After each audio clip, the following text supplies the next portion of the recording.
ఒక రైతు ఒక క్రొత్త పొలాన్ని కొన్నాడు. ఆ పొలంలోనే ఒక మంచి ఇల్లు కూడా ఉన్నది.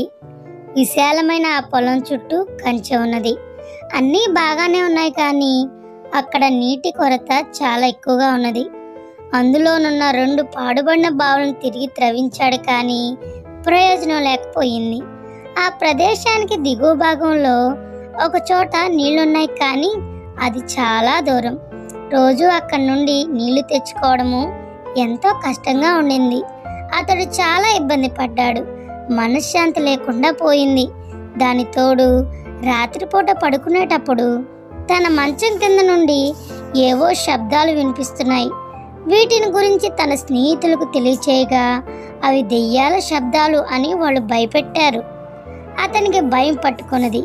ఇక చేసేదేమీ లేక ఆ ఇంటిని, ఆ పొలాన్ని అమ్మేసి వేరొక చోటికి వెళ్ళిపోయాడు.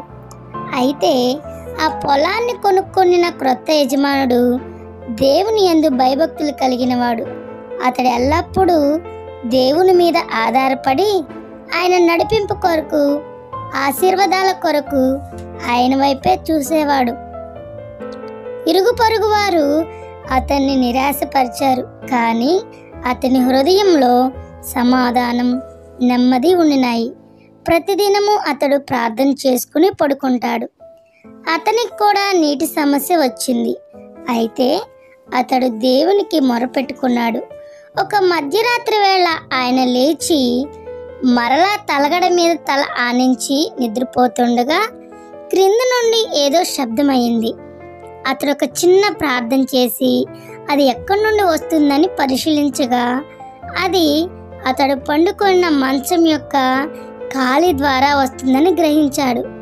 అతడు మోకరించి తన చెవిని నేలకు ఆనించి ఆ శబ్దము భూమి క్రింద నుండి వస్తుందని గ్రహించాడు. దేవుని స్తుతించి దెయ్యాలు భయం లేకుండా హాయిగా నిద్రపోయాడు. మరుసటి ఉదయం నిద్రలేచి మరలా తన చెవిని ఆ శబ్దం వచ్చిన చోట పెట్టి తన చెవిని కదుపుతూ ఆ శబ్దం ఎక్కడి నుండి వస్తుందో తెలుసుకోవాలని ప్రయత్నించాడు.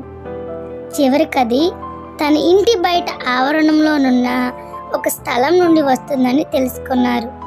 అక్కడ నీటి ఊటలున్నాయని పసిగట్టాడు.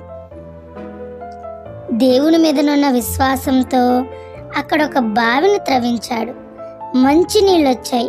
అవి తన ఇంటి అవసరతలకు మాత్రమే కాక తన పొలాన్ని సేద్యం చేసుకోవడానికి కూడా సరిపోతున్నాయి.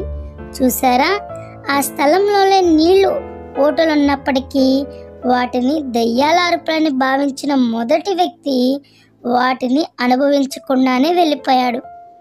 కానీ రెండో వ్యక్తి నిదానముగా పరిశోధించి ఆ నీటి ఊటలను పొందగలిగాడు.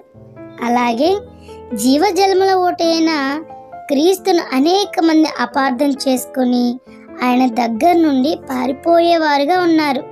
కానీ ఆయన యందు విశ్వాసం ఉంచిన వారు ఆ జీవజల ఊటలను అనుభవించగలరు.